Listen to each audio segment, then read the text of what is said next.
This may come as a surprise, but as a straight white male YouTuber, I've faced my fair share of troubles, and unlike the blacks, I usually don't whine about it. But in a world where everyone wants to be heard and the voice of whites is being drowned out, I deserve to have my say. I feed off the buzz my negativity-filled videos generate, but lately that's been getting harder. Hollywood is putting out movies like Fantastic Four that are actually good. I still can't say it. Anyway, the quality of these pictures makes it harder to keep grifting, putting out content. So I've decided to start a new series, Crash and Burn, where I put down folks in the industry to make a quick buck, just like how Critical Drinker threw an actress under the bus because he couldn't make a short film to save his life. Which brings me to the subject of this Crash and Burn, Will Jordan, aka the Critical Drinker. Will Jordan was born... screw it, just skip that part. He was a man who once dominated the YouTube front page with more intensity than he ruled the world of authorship. He seemed to be everywhere and was beloved by everyone, but he became so addicted to hate that it ended up consuming him. A man for whom a near billion views was not enough. He was an okay author, for sure, but he never quite reached the big time in the literary world, and with no other qualifications and not many other options, he turned instead to YouTube and made his debut in the review world under the name Critical Drinker. I mean, I was doing video reviews and stuff for a while beforehand. I did a lot of video game stuff, and I was a happy person back then. I was talking about things that I enjoyed. He wanted to expand his reach, but seemed to be stuck on a 500k views average. The ever-elusive million views was starting to look like an unattainable dream, and it seemed the drinker was doomed to remain semi-successful.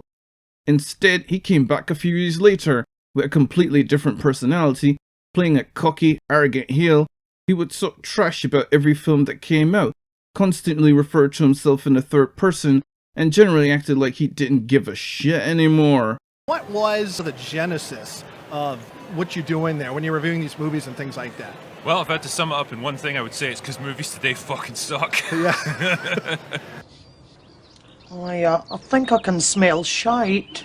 For all intents and purposes, my kind of guy. Everything was woke, nothing was good, and the right-wing extremist subscribers came to him in droves, along with their views which translated into sweet, sweet YouTube money. It was an inspired decision and an instant hit, tapping into the anti-woke era that was just kicking off at the time, and in the space of a few months, he went from a semi-successful YouTuber who cleverly combined wit and humor to one of the most highly regarded manosphere prophets, hitting on everything that wasn't straight, white, and male. He seemed to have a keen sense of what people wanted from him and the ability to reshape his opinions to suit it. Those would be my picks, I think. But you ask me next week, it would probably be different ones. Yeah.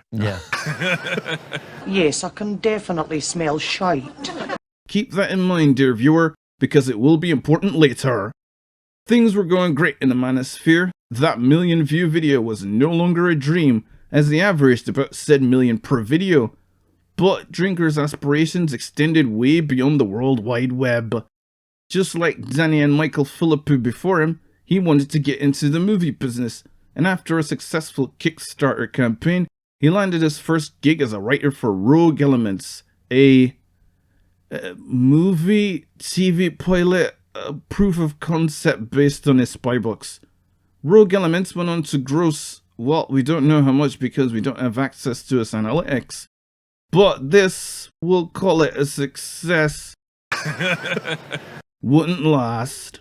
The next year saw his career seesaw all over the place, doing everything from collaborations with right-wing pundits like Ben Shapiro, with whom he gels together about as well as craft dinner and a rock, podcasts with fellow hitmongers, and especially bashing on superhero movies. None of it was really working though. He couldn't quite find the persona that worked for him. Was he supposed to be a tough, no-nonsense hate-monger, an aspiring artist, a comedic reviewer, a villain, a hero? Well, the answer finally came when he joined Grifters United, who themselves were experiencing their upstart arc after struggling for years to figure out how to scam, inspire people into watching their videos. Well, that's definitely shite. From then on, the Will Jordan hype train was finally right, and we're running at full speed, and a wave of right-wing endorsements followed for years. Neo-Nazi bigots have been looking for the next Steven Crowder, the next definitive troublemaker who would shape a whole generations of movie reviewers, and in Will Jordan, it seemed they finally found what they were looking for. He was always excited to promote his next big project, always ready with some inspiring words, always waiting to sell you something. But problems were afoot, dear viewer. The first signs of trouble came when Obi-Wan Kenobi actress Moses Ingram revealed toxic fans were sending her racial slurs. The drinker claimed that this was a preemptive fabrication by Disney to build up hype for the series, reshaping the narrative to benefit himself, pushing for more rage bait. This really feels like premature gaslighting on the part of the company. It's like, we know you're not going to like this character because she's horribly written, so we're just gonna attach that big old R word to anything associated with her. And so if you do critique her in the slightest way, you're going to get tarred with that brush.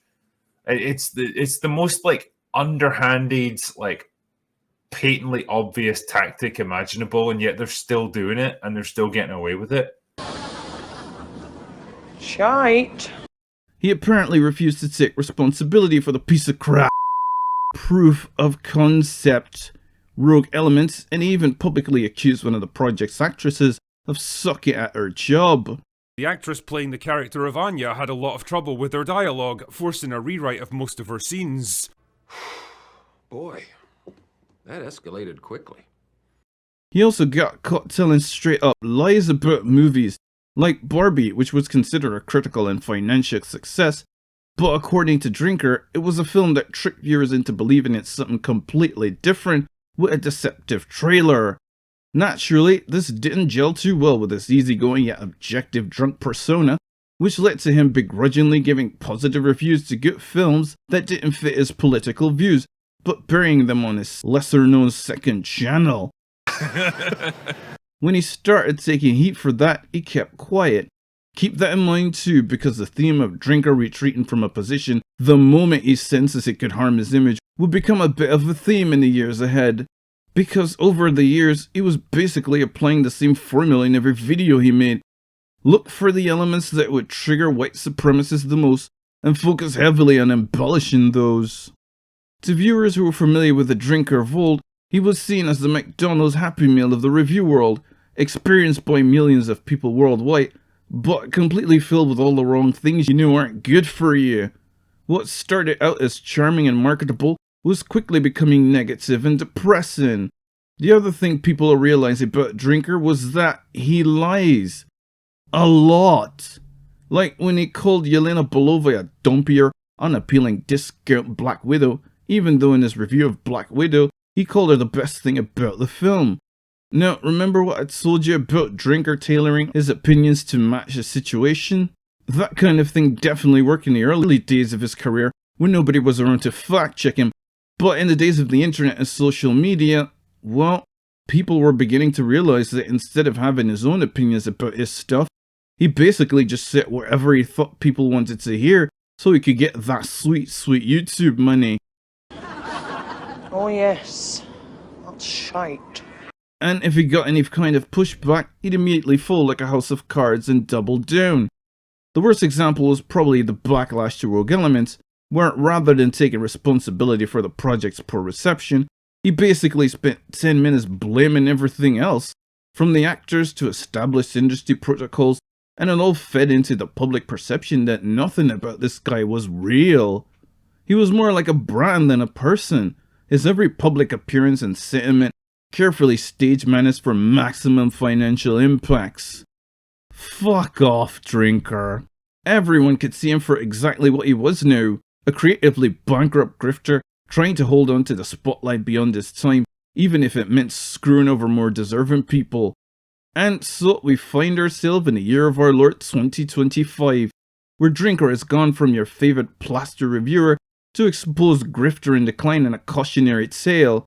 He really is the perfect example of having too much of a good thing, that trying to pleasure everyone ultimately ends up satisfying no one, and at the end of the day, All the fame and success in the manosphere is no substitute for authenticity. And I think that's what people are so hungry for now, is authenticity. I don't think he's a bad guy necessarily, and he's clearly done a lot of good things with his life and career. He just became so caught up in toxicity and his desperate need to appeal to an anti-woke crowd looking for a profit, but in the end it kind of consumed him. So what's next for the drinker? Is he going to bounce back, pivot, and find that his objective roots can also lead to success, or fade away into internet obscurity? Well, his upcoming Kickstarter, Trial by Fire, seems to signal a move away from the generic hate on everything slop, and maybe a willingness to take on a more challenging role by taking a step back and letting others get a word in.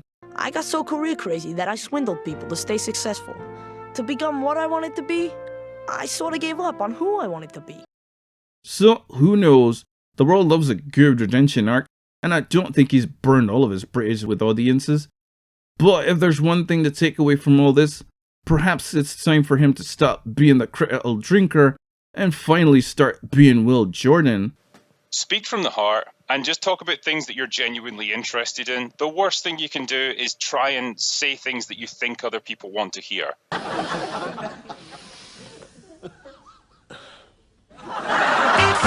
And if he can do that, perhaps there's still a way back for him. Time will tell, I suppose.